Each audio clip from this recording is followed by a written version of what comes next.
Perfecto, bienvenidas a todos y a todas a esta masterclass de hoy.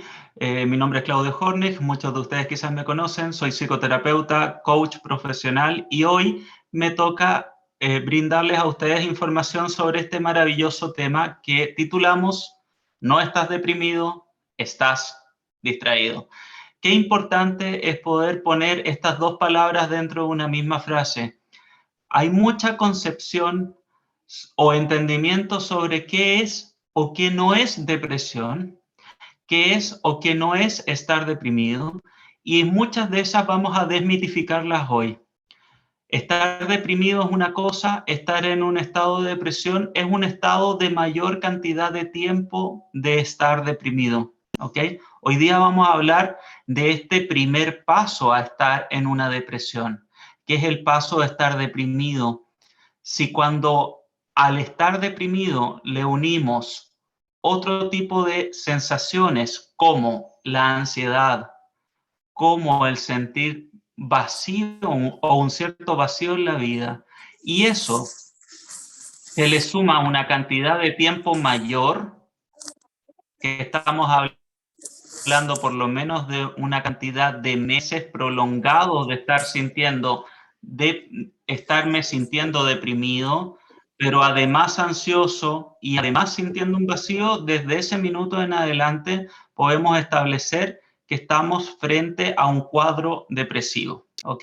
Es importante que manejemos esos términos, porque hoy día vamos a estar hablando de ese paso previo, del paso previo de sentirme deprimido, ¿ok? El sentirme deprimido incluye una sensación de tristeza, incluye una sensación de desesperanza. Muchas veces tengo pacientes que me lo han explicado así, pero también muchas veces se le atribuye a una situación particular que yo pueda estar viviendo, ¿ya?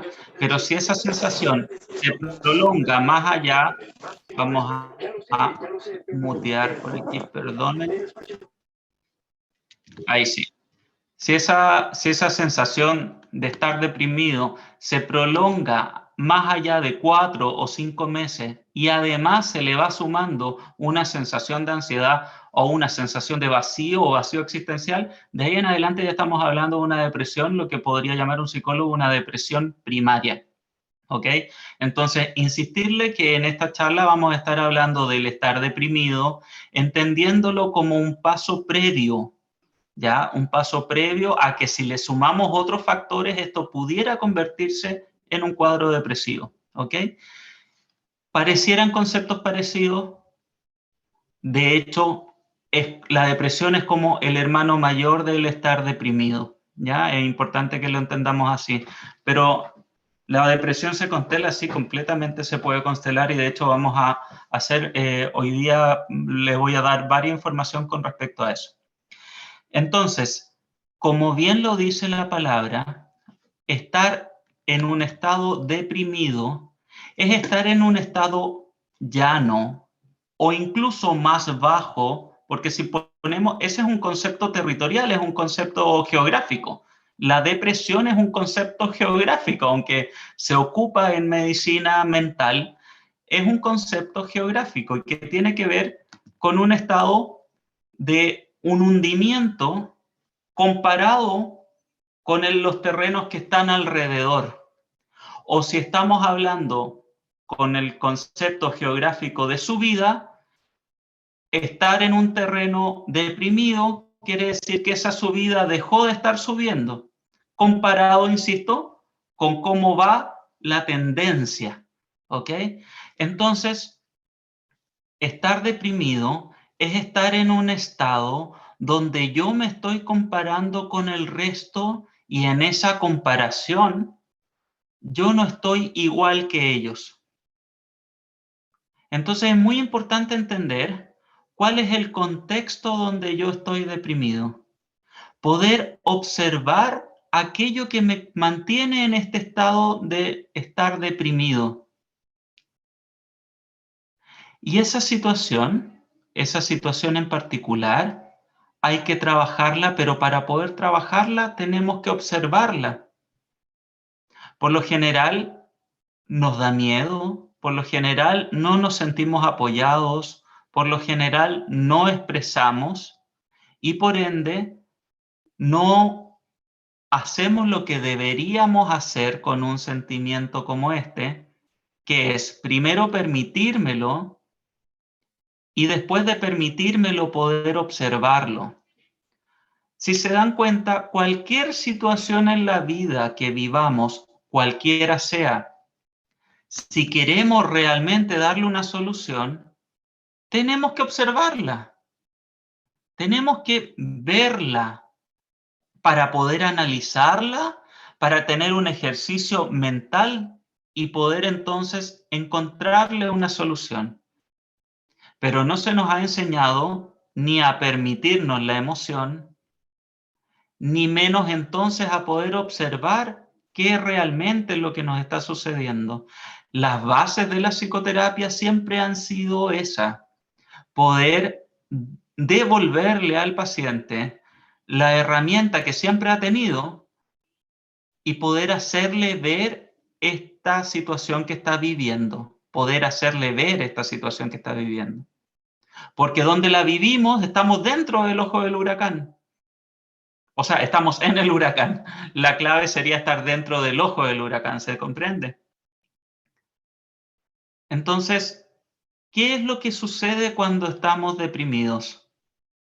Sucede que estamos desanimados, quizás con falta de energía, quizás un poco tristes, pero siempre va a ser derivado de una situación que yo estoy viviendo en particular. Y tenemos la tendencia a observar o a vivir ese sentimiento, que está muy bien permitirse el sentimiento. ¿Ok? El primer paso es permitirse. El primer paso es permitirse estar deprimido. Hay otra frase por ahí que seguramente va a dar para una próxima charla que tiene que ver con estar bien, no estar bien. Tenemos que entender que muchas veces, frente a distintas circunstancias, está bien no estar bien. Y tenemos que permitirnos no estar bien para después de eso darle una solución a eso y poder estar bien. Pero nos saltamos constantemente ese paso o ninguneamos nuestra propia emoción, muchas veces en procesos de duelo o a los mismos niños les hacemos lo siguiente: ya tranquilitos, si ya se va a pasar. Si nosotros no queremos que pase, no es terrible vivir un sentimiento, si para eso están los sentimientos. Los sentimientos están biológicamente para expresar una energía, una motivación, un espíritu que nuestro cuerpo biológico entiende que vivir ese sentimiento es la mejor forma de poder expresar aquello que mi cerebro está concluyendo a través de los estímulos. Entonces los sentimientos están para vivirse. El duelo está para que duela. Si se dan cuenta que esto no son juegos de palabras que estoy haciendo yo, tienen que ver con la semántica pura de las palabras. Por algo una depresión se llama depresión y no se llama, no sé, desorden sistémico, del desánimo. No tiene un nombre así de rimbombante. Tiene un nombre específico que se llama depresión. Una palabra que significa también un estado geográfico y que también tiene que ver con lo que sucede después de una presión, porque ocupa el sufijo de y después la palabra presión. Todo aquel que esté deprimido en este minuto o que esté y se haya acrecentado este cuadro más allá de la cantidad de tiempo, de 4 a 6 meses, y esté viviendo entonces un cuadro de depresión, va a saber que ese hoyo geográfico que se genera fue por presión. De algo entonces nos sentimos presionados. Siempre detrás de una depresión o de un estado o de un estar deprimido es consecuencia de mucho tiempo de presión. Son las consecuencias de haberme sentido presionado o presionado de. Y cuando nos empezamos a tomar conciencia de esa presión, nos vamos a dar cuenta que quizás llevamos mucho tiempo sintiendo esa presión, más tiempo aún de la manifestación del estar deprimido como síntoma. Necesitamos mucho tiempo de sentirnos presionados para poder después vivir la consecuencia de una depresión. Es como el dicho muy famoso que dice de tanto al cántaro al agua. ¿Se dan cuenta? Los que viven cerca de la montaña, acá en Chile tenemos tanta bonito paisaje montañesco. ¿Se dan cuenta las grietas que deja el agua solamente por correr desde la cima hasta el valle? Son grietas enormes, provocadas por agua, solo y únicamente por agua. ¿Se dan cuenta la tortura que es escuchar una gotera? Y es solo una gota de agua, solo que es una tras otra, tras otra, tras otra y tras otra. Eso es vivir una presión. Y hay dos formas de traumatizarse. La primera, que me imagino que es muy lógica para todos ustedes, es evidente, vivir una situación traumática, una situación con alto nivel de estrés, muchas veces de connotación violenta, donde yo la vivo y me siento agredido, eso es una situación traumática. Un asalto, por ejemplo, la muerte de un ser querido, algún accidente, me echaron del trabajo, quizás lo puedo vivir como un trauma si fue toda una situación con alta masa conflictual. Nosotros podemos entender eso como una situación traumática, ¿cierto? Pero también hay otra forma de traumatizarnos que es menos evidente y mucho más cotidiana y que tiene que ver con esto mismo, con el gota a gota. Tiene que ver con esas situaciones que vivimos de forma diaria. Cuando de forma diaria o de forma cotidiana nos hicieron sentir tontos, cuando constantemente nos dijeron lo feos que éramos, cuando constantemente nos hicieron sentir lo inútiles que ellos consideraban que nosotros somos, eso también es un trauma. Y es un trauma gigantesco. Y es el gota a gota. Ese tipo de situaciones que provocan una presión es lo que después en algún minuto se desencadena como un estar deprimido, y si no sé solucionar esa situación que me mantiene en el estar deprimido, desemboca entonces en algo más grande con una connotación crónica, aunque sea una depresión primaria. Genera ese hoyo, genera esa grieta de la montaña. Y fue un gota a gota. Fue una situación que viví 1, 2, 3, 5 veces. Algunos pacientes incluso me dicen, ni siquiera recuerdo cuándo esto comenzó. Simplemente recuerdo que fue. Recuerdo que siempre fue así, que toda mi niñez fue así, que toda mi adolescencia fue así. Son capaces de hablar del periodo completo, pero no son capaces de recordar desde cuándo realmente comenzó esta situación. Perdemos la noción del entender desde cuándo.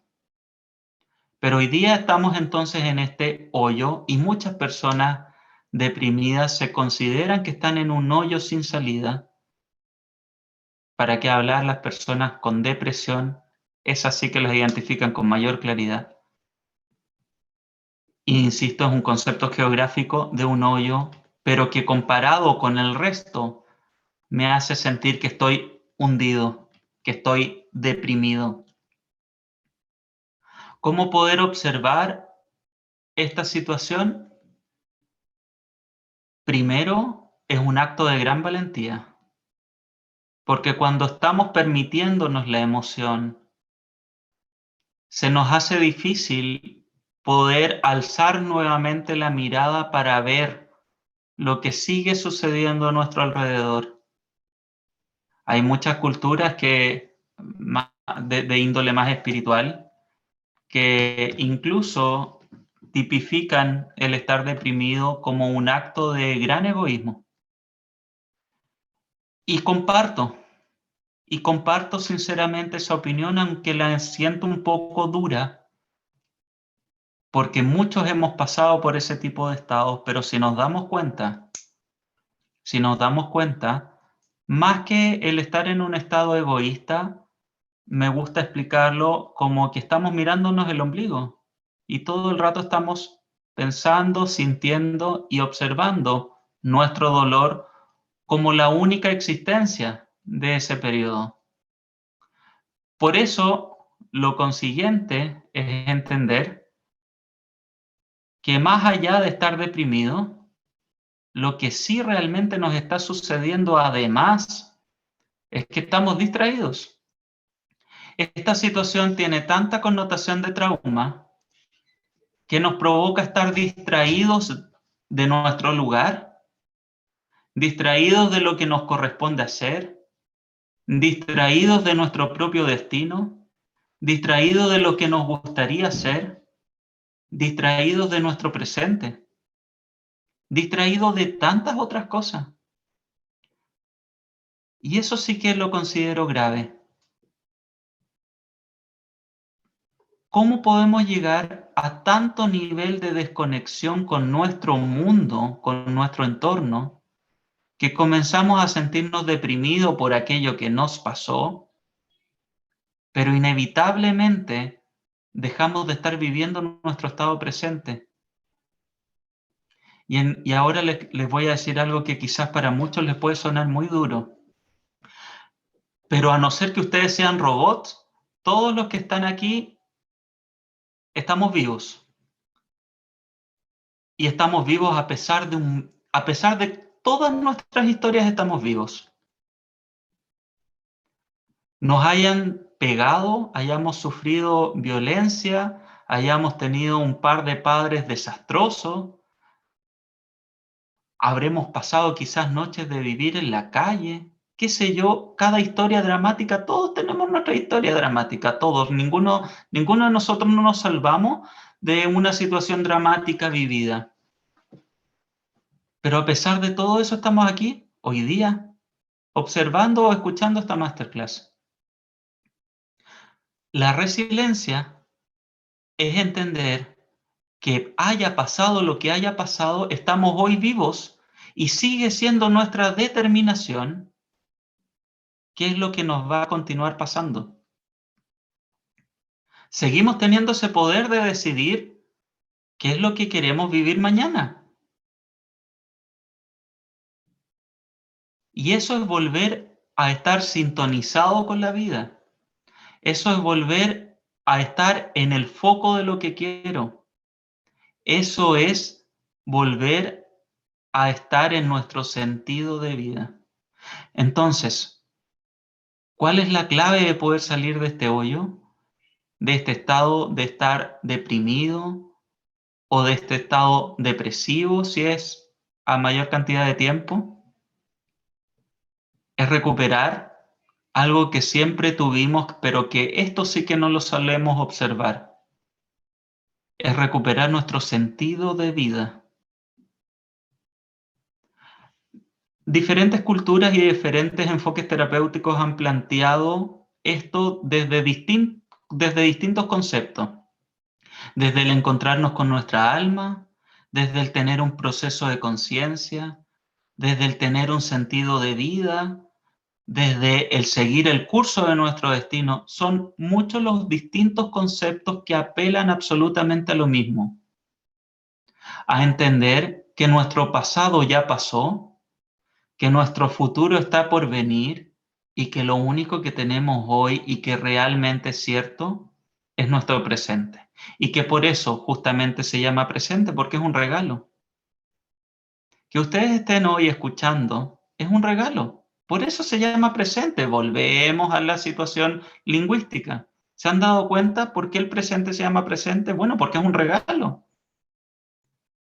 Es un obsequio. Es un obsequio que nosotros vivimos segundo a segundo. Y cuando logramos encontrar el sentido de la vida, del por qué estoy respirando en este presente, recién ahí nos vamos a dar cuenta que lo que hayamos vivido, a pesar de lo doloroso que fue, justamente eso es lo importante, es que fue. Que haya sido lo que haya sido que me mantiene en esta situación de depresión, fue, ya pasó. Fue un cuadro que así como comenzó, terminó. Y eso es dejar de mirarnos el ombligo en esta actitud un poquito egoísta, de estarnos viendo solamente nosotros y nuestro interno, y empezar a observar lo que también sucede alrededor de nosotros y cómo nosotros podemos ser gestores de nuestro propio destino. Sé lo terrible que puede ser para algunos de ustedes escuchar lo que acaban de escuchar, pero la realidad es que haya sido lo que haya sido, pasó, ya fue. No podemos reescribir nuestro pasado, pero sí podemos enfocarnos en nuestro futuro a no volver a vivir algo así, a recuperar las enseñanzas de eso vivido, a vivir la vida que realmente merezco. Por eso se establece entonces que un estado depresivo es también o es a la vez estar distraído. Nos olvidamos de nuestros logros, se nos olvida porque tenemos una memoria muy frágil. Se nos olvidan de todos nuestros logros, se nos van olvidando por el simple hecho de que lo fuimos logrando. Entonces esperamos más o queremos la próxima meta y la próxima meta y la próxima meta. ¿Y qué sentido tiene seguir cumpliendo metas? Se los digo honestamente, ¿qué real sentido tiene seguir cumpliendo metas si no nos acordamos de las metas que ya cruzamos? Si echamos al olvido el camino que hemos recorrido. Recuperar nuestro pasado y entender que ya pasó es la clave para cimentar nuestro futuro.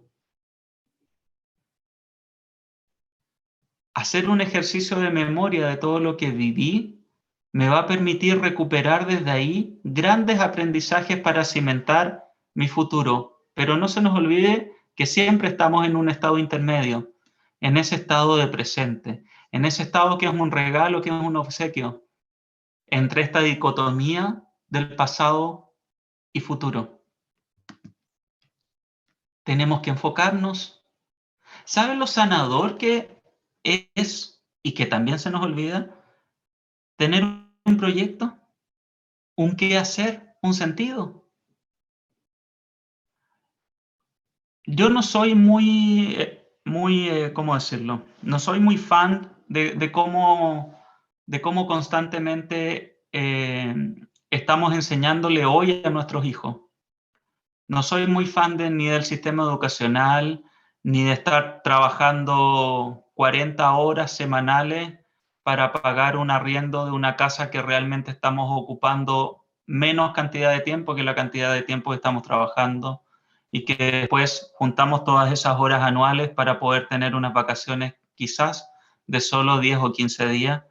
No soy fan de ese sistema, ¿ya? Sinceramente no soy fan de ese sistema.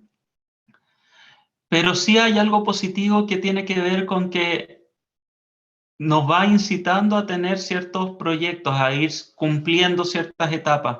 Y nos han acostumbrado culturalmente a ir cumpliendo esas etapas. Pasamos por el jardín infantil, pasamos a primero básico, después tenemos que pasar a la media, después en el mejor de los casos en algún tipo de sistema de educación superior, después tenemos que trabajar.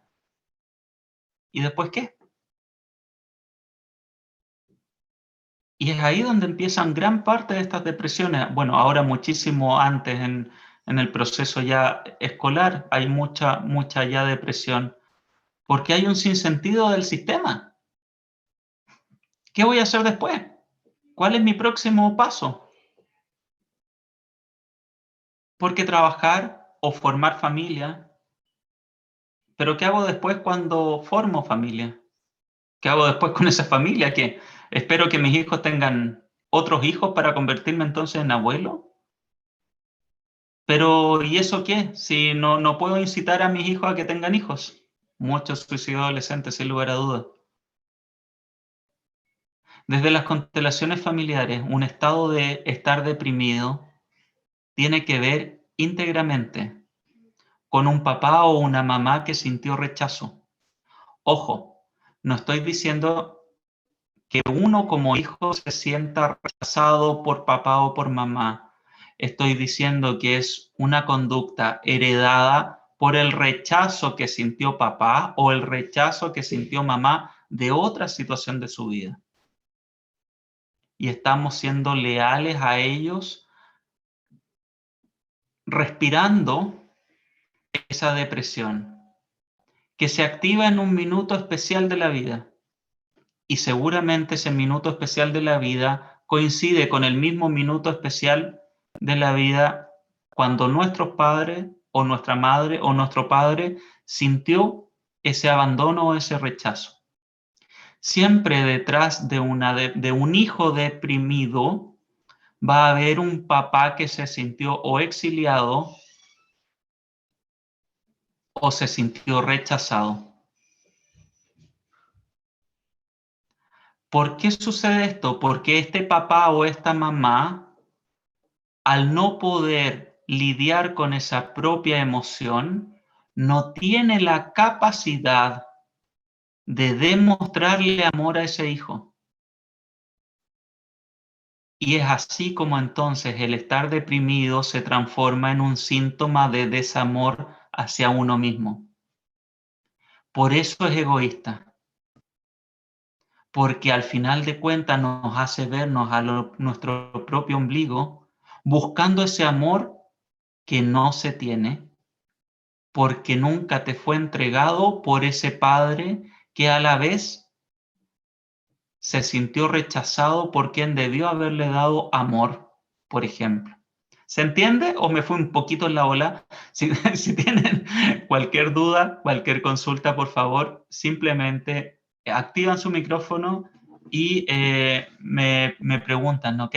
No suelo leer mucho el chat, así que si quieres por ahí alguna pregunta, yo voy a estar feliz de contestar, pero desde la cosmovisión de las constelaciones familiares se establece eso, se establece que entonces, más allá de que se herede o no, lo que sucede es una consecuencia, no es una herencia.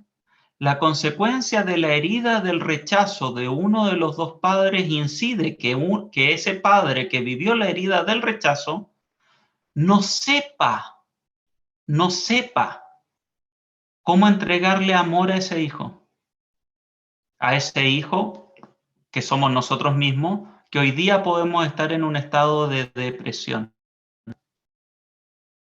Entonces, intrínsecamente, el estado de depresión es un estado de falta de foco porque me falta ese sostén amoroso que realmente nunca tuve,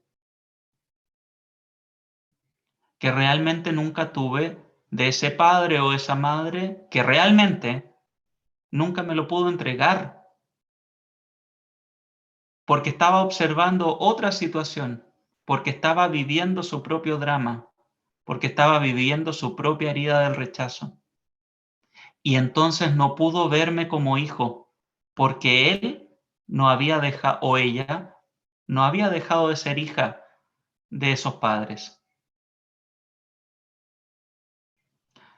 Son hijos adultos que se convierten en padres, pero que no toman su lugar de padres.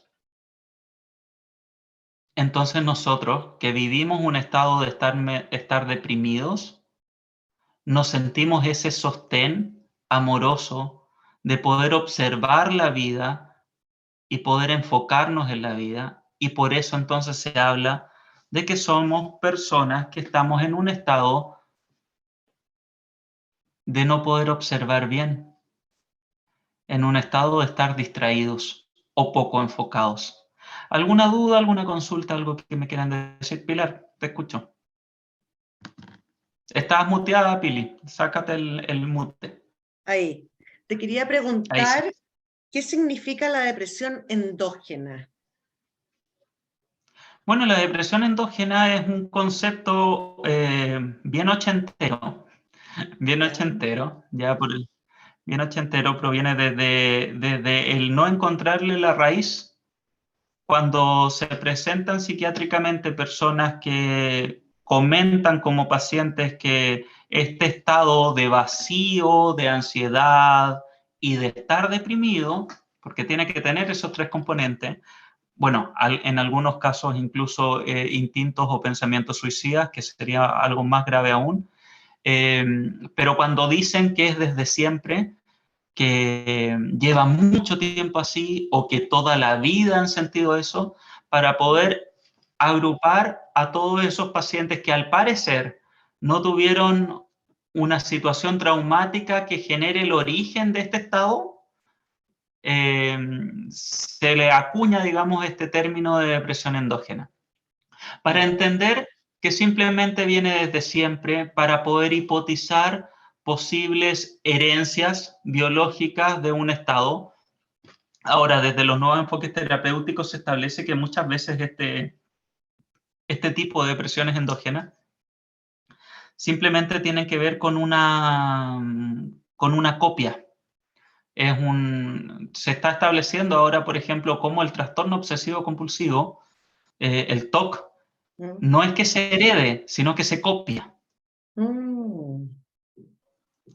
Y hay psiquiatras hoy en día bastante modernos que establecen que las depresiones tienen que ver con un concepto microbiótico de cómo funciona nuestro intestino y de falta de nutrientes a nivel cerebral, justamente por esa falta de macrobiota intestinal, y que nos dejan en un estado deprimido, simplemente por estar poco nutridos.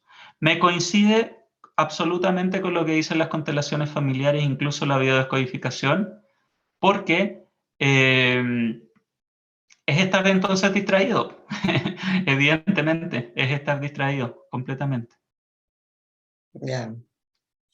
Pero lo dicen para eso, para entender que, comillas, viene desde siempre y poder hipotizar que entonces hay algún tipo de herencia, tipo de ADN, y tratar de configurar esa hipótesis que todavía no se ha comprobado.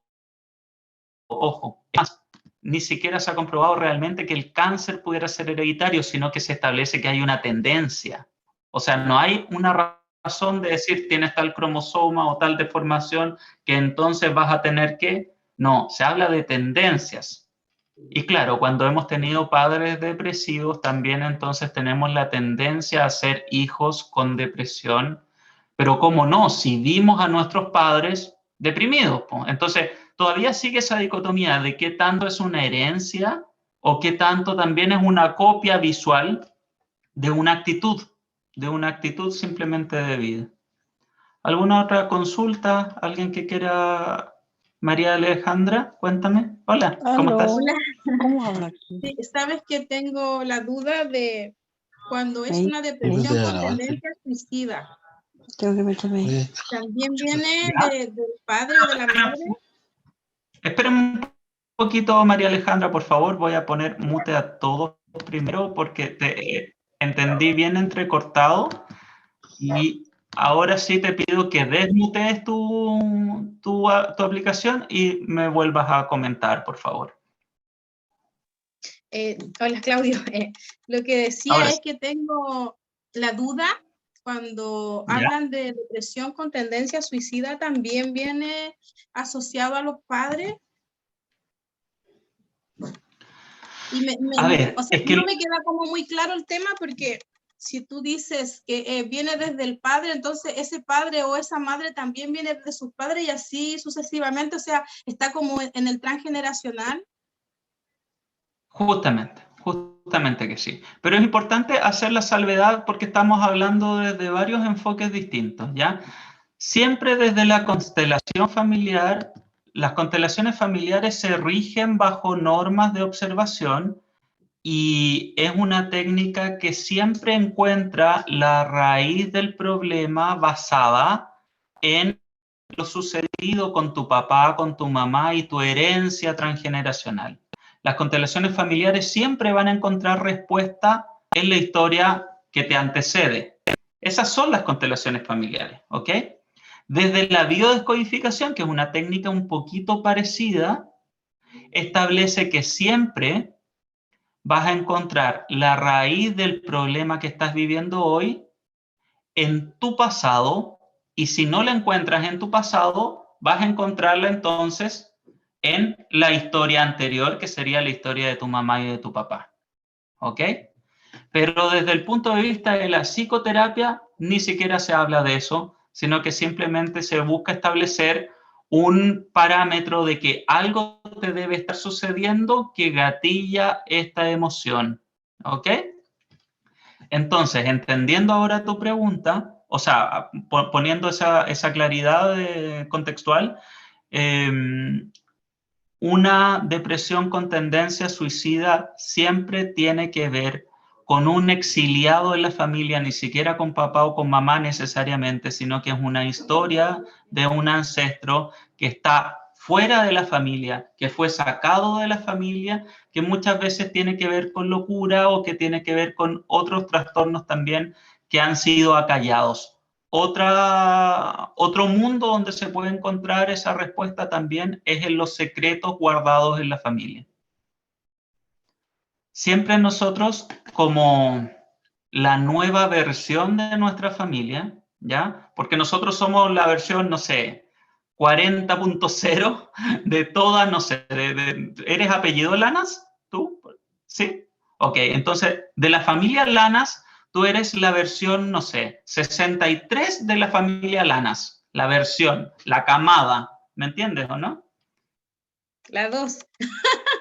No. Es que pasa que mi apellido fue un error. Éramos Lamas y se equivocaron, nos dejaron como Lanas. No importa. Pero para que entiendas, lo que quiero explicar es que cada generación viene siendo una versión, una nueva versión de esta familia, ¿ya? Y esta nueva versión siempre va a tener la tendencia de ser una nueva versión mejorada.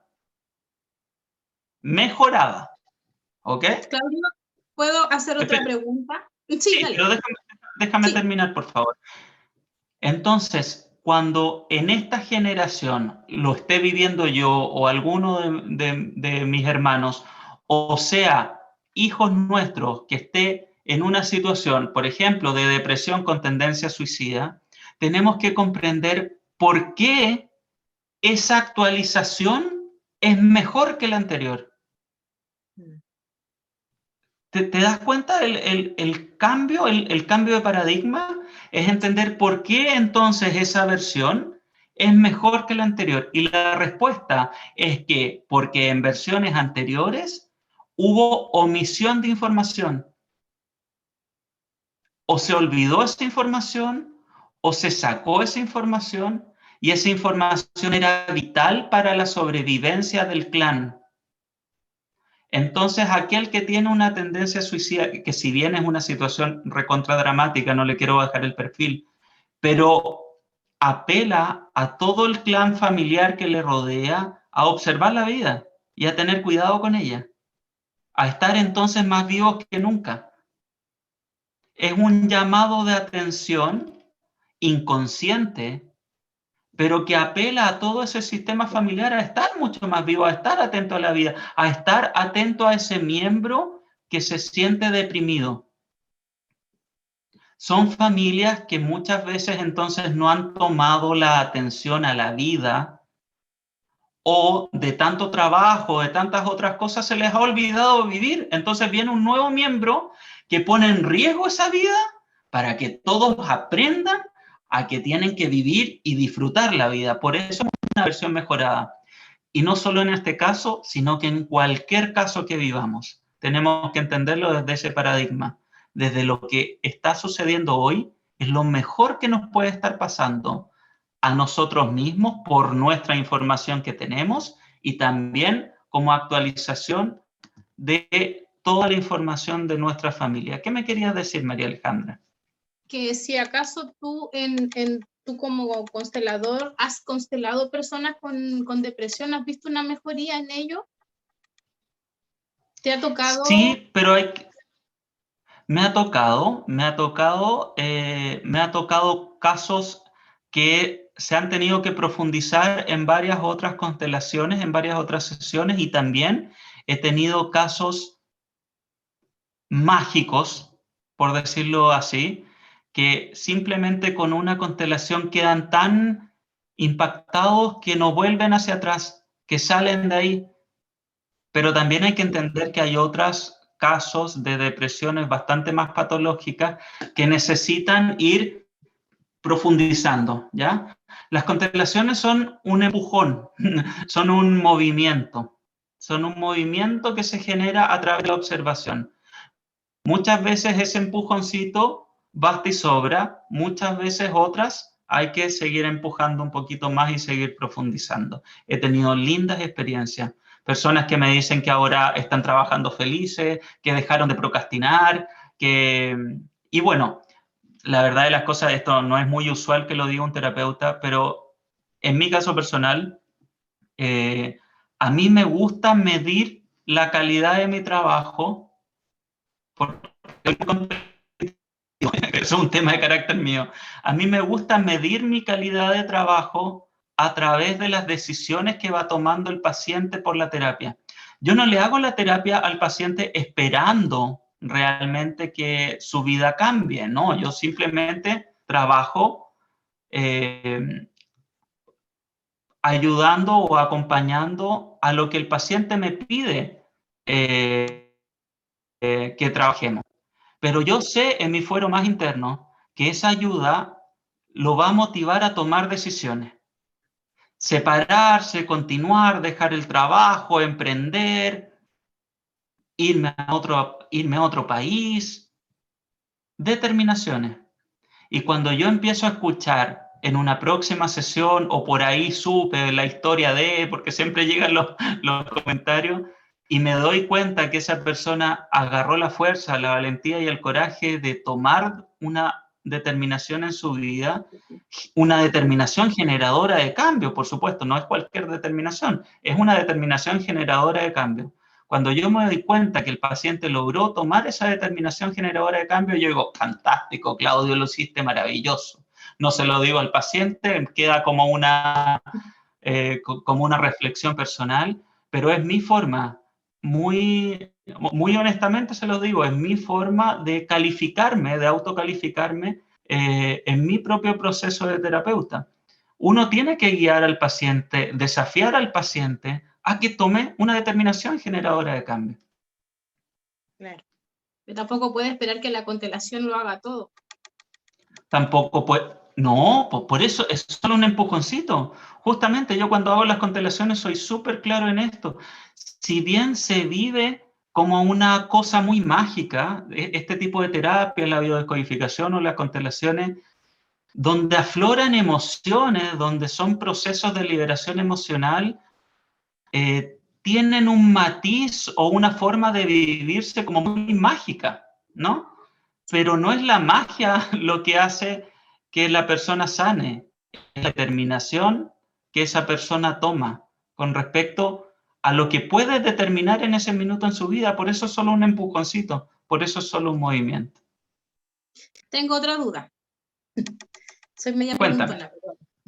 Quería saber qué consecuencias tienen las constelaciones. ¿Dan crisis curativas?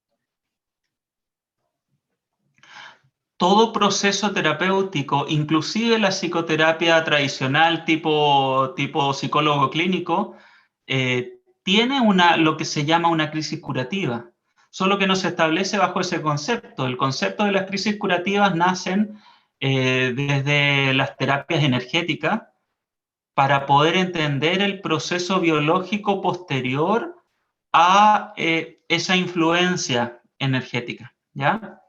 Lo que realmente pasa, María Alejandra, es que nuestro cuerpo solo tiene la capacidad de autocurarse. Lo dice el Reiki, lo dicen, creo que todas las terapias energéticas, energética, y por supuesto también lo establece la biodescodificación. Es más, la biodescodificación es la única que lo establece de una forma tan clara, tan metódica y tan estructurada dentro del contexto biológico. Cuando uno toma conciencia, ¿ok? Cuando uno toma conciencia, viene después el propio proceso que tiene el cuerpo para sanarse.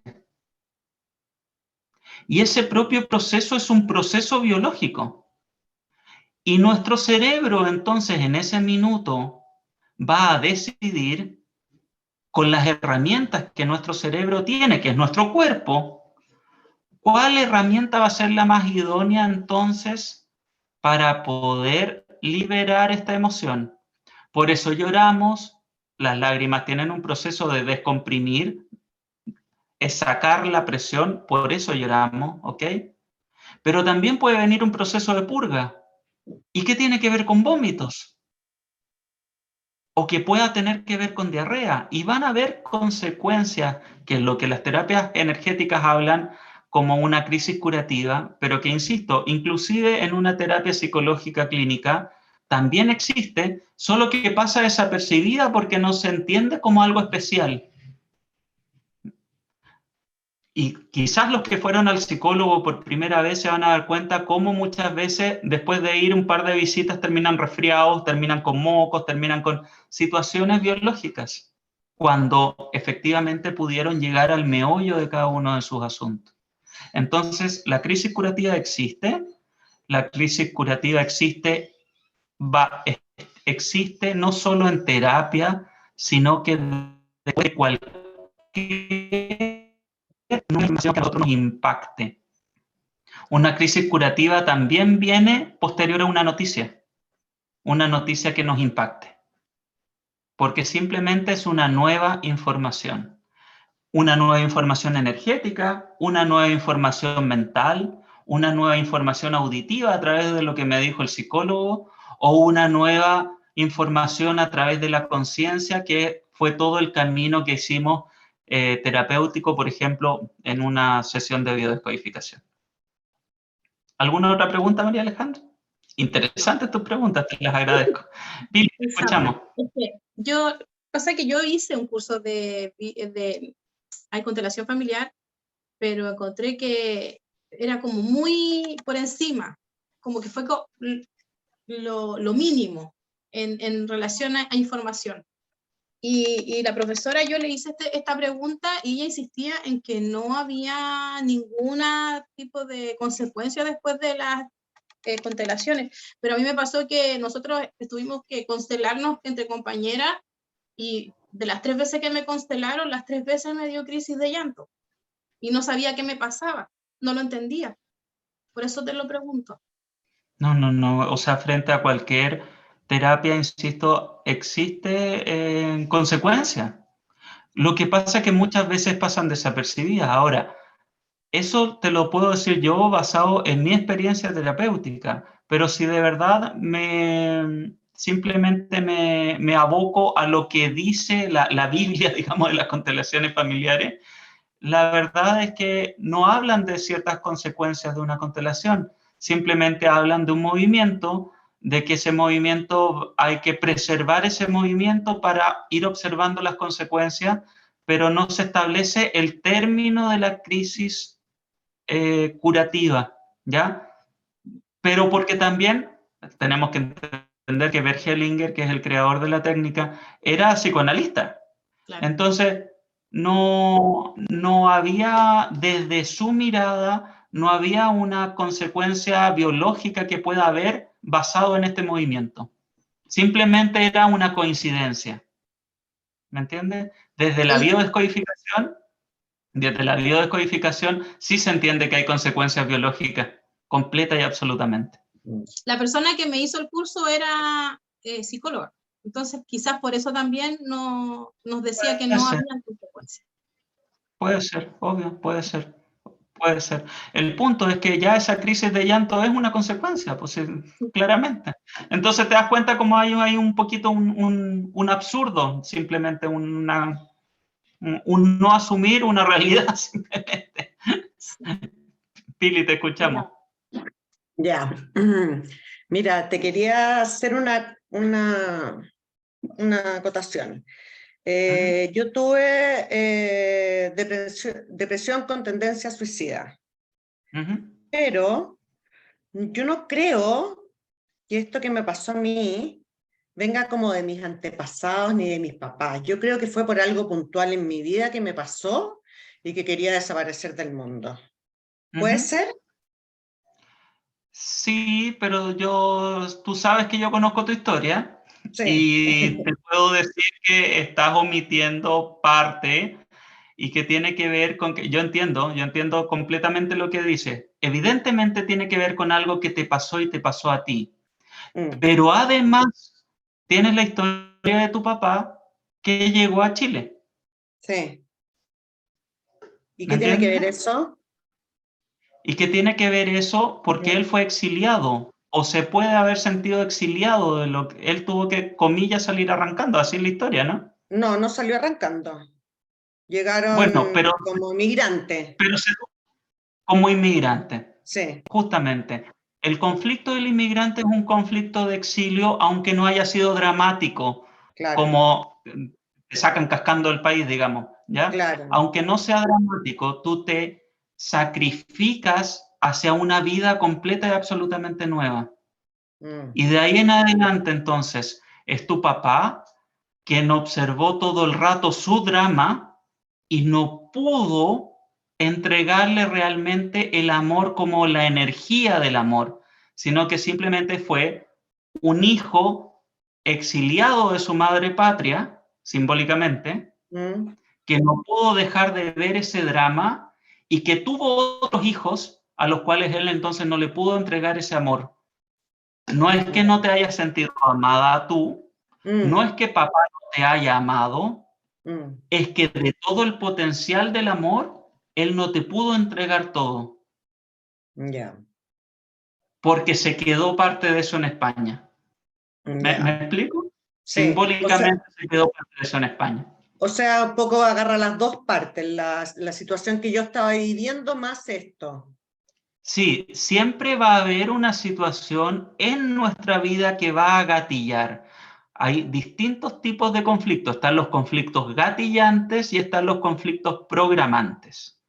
La situación del exilio de tu papá es el conflicto que programó esta depresión en ti, pero hay un conflicto puntual que viviste tú como adulta que gatilló que este programa se activara. ¿Se Mm, entiende la diferencia? sí, sí, perfecto. Y siempre vamos a encontrar esa dicotomía, siempre vamos a encontrar un conflicto que gatilló esta situación, pero que más antiguo que eso, vamos a encontrar el conflicto que programó esta situación. Y esas son las bases de lo que se establece en la descodificación biológica o biodescodificación. Ya, Entonces, no nos engañemos, van a haber situaciones que gatillan este estado y claro. que podemos ser muy conscientes de esa situación que lo gatilla, pero no es el meollo real del asunto inconsciente. El Mm, meollo está más atrás aún. ¿Ok? ya, ¿Alguna otra ya. pregunta, chicas?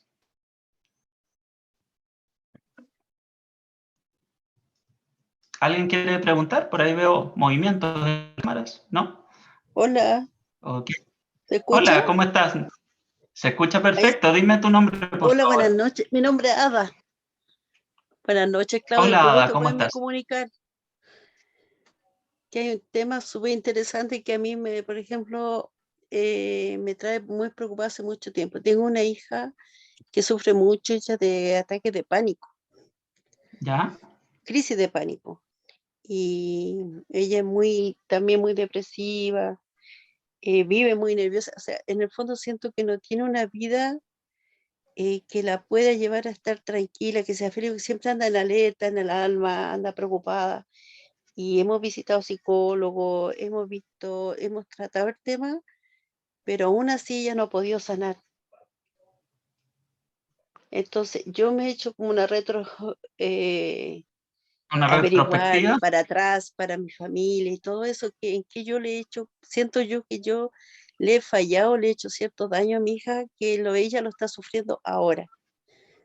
para atrás, o sea, yo me miro para atrás, en mi familia, lo que puedo hacer con mis padres, mi hermano, y de repente hay cosas que no me coinciden mucho en mí. Por ejemplo, ella cuando estaba esperando a mi nieto, eh, justo falleció un hermano mío de 32 años. Mi hermano fallece y a los 2, 3 días nace mi nieto. Y este tema lo hemos tocado como hartas veces con mi hija y me dice de que desde ese día ella le cambió su vida. Y desde ese día ella empezó a sufrir esa crisis Esa que batalla sufre de tanto. pánico. Sí, Justamente. Justamente coincide absolutamente con lo que dice la teoría ABA, porque ujú, una crisis de pánico, si bien no es lo que nos aboca hoy día, pero evidentemente te quiero contestar, ¿ya? su depresión. Porque suena parecido, porque además ella tiene este estado deprimido o depresión diagnosticada, ¿ya? Ujú, Pero una crisis de pánico es una crisis de miedo exacerbado, ¿cierto? ¿Y qué nos pasa a nosotros cuando tenemos miedo? Estamos paralizados. Nuestro claro. cuerpo biológico cuando sufre miedo está en una parálisis. Esa parálisis se provoca porque me vi enfrentado frente a una situación de peligro. De ahí en adelante entonces quedo en este estado de parálisis.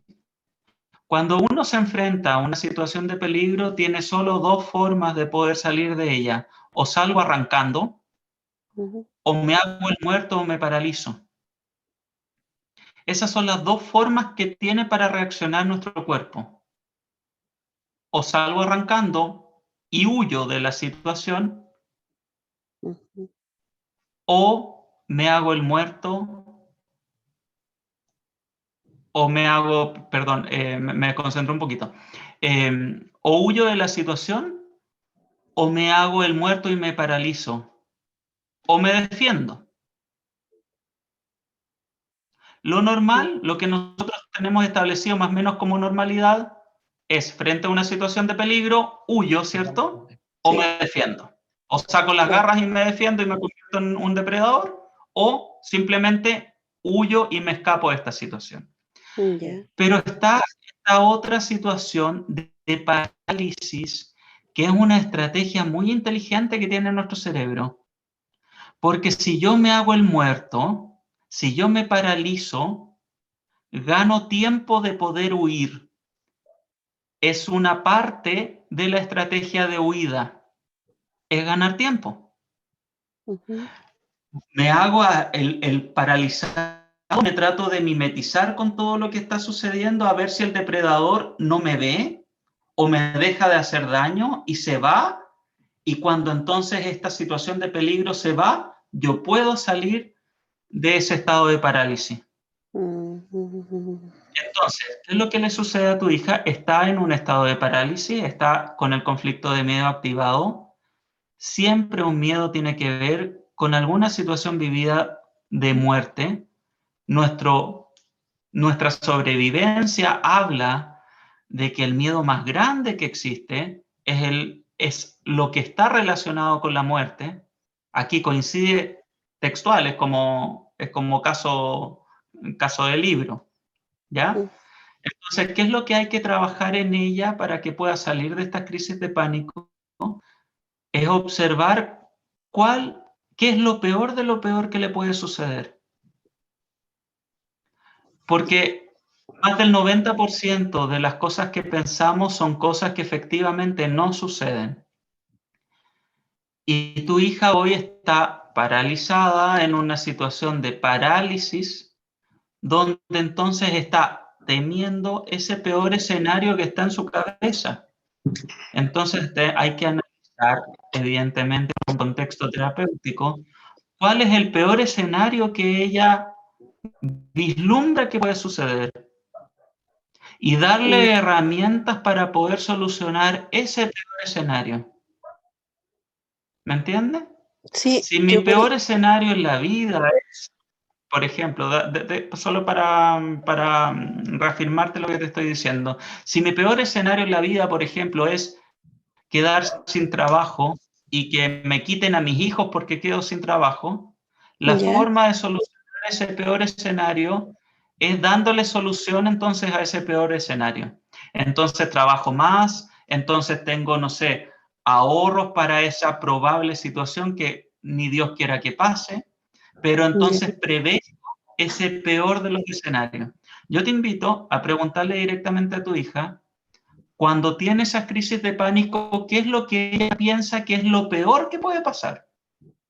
Ah, ya. Yo, por ejemplo, yo veo más o menos a ver a una distancia más o menos importante de ella, pero a veces me ha llamado 2 de la mañana, 3 de la mañana, que me dice, mamá, me va a venir una crisis y siento que tengo que salir a caminar. Lo que me dices tú, correr, correr, arrancar.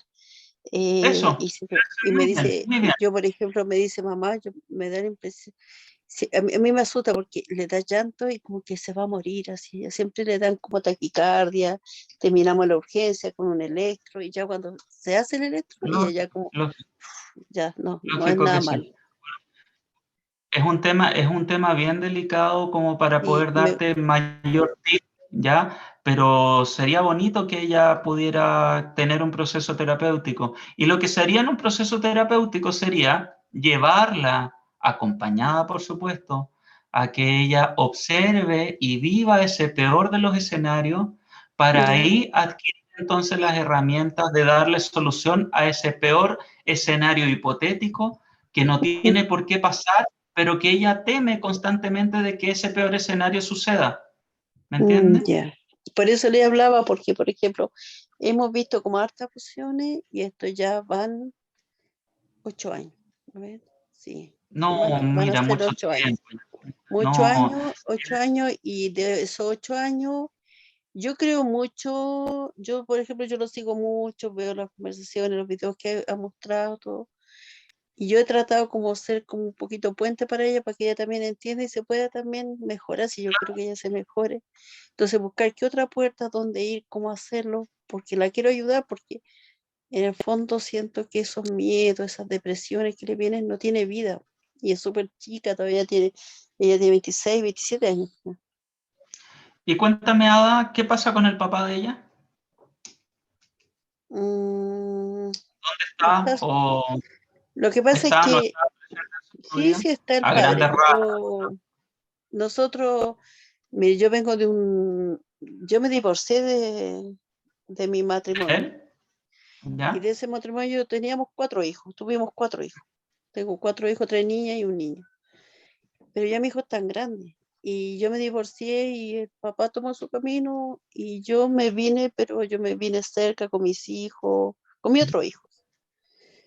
Y siempre yo como encima, o sea, presente, pero ella me dice que ella adora ama a su padre, pero siente que no puede como llegar a su padre. Como que siente como eh, siempre me dice que es como una barrera. Mi papá me dice como que hay algo que la impide como llegar hacia allá. Y el papá, Justamente. por otro lado, viene por una crianza que él dice que no puede expresar cariño, que un poco no sé, no entiendo mucho, pero dice yo estoy Pero mira, criado de una forma Ada, que no puede con eso, expresar cariño.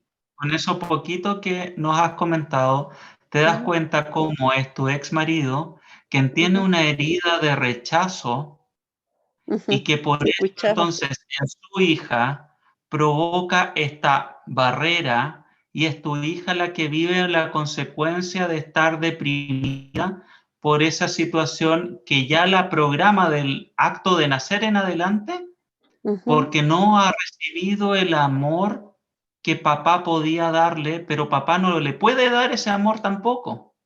¿Me entiendes? ya, ¿Por qué te pregunté por el papá? Porque resulta que es papá quien le da la seguridad y ella está con crisis de pánico. Ella lo que justamente necesita es sentir seguridad. Mamá ya, es quien da la protección, papá es quien da la seguridad.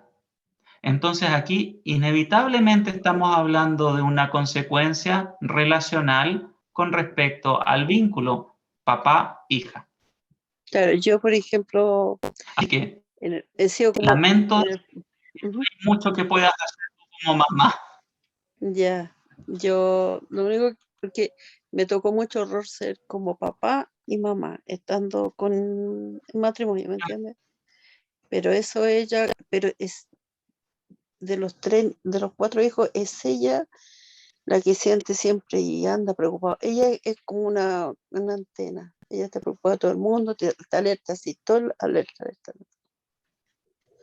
Y me da pena. Yo, por ejemplo, si tú me dices, Ada, puedes llevar a tal lado, Ada, hacerle tal guía, o no sé, yo la llevo con fin de que ella se pueda mejorar. Bueno, dile que hable conmigo, le manda mi Ya, WhatsApp y ahí hablo con ella, yo feliz, no tengo ya, ningún problema.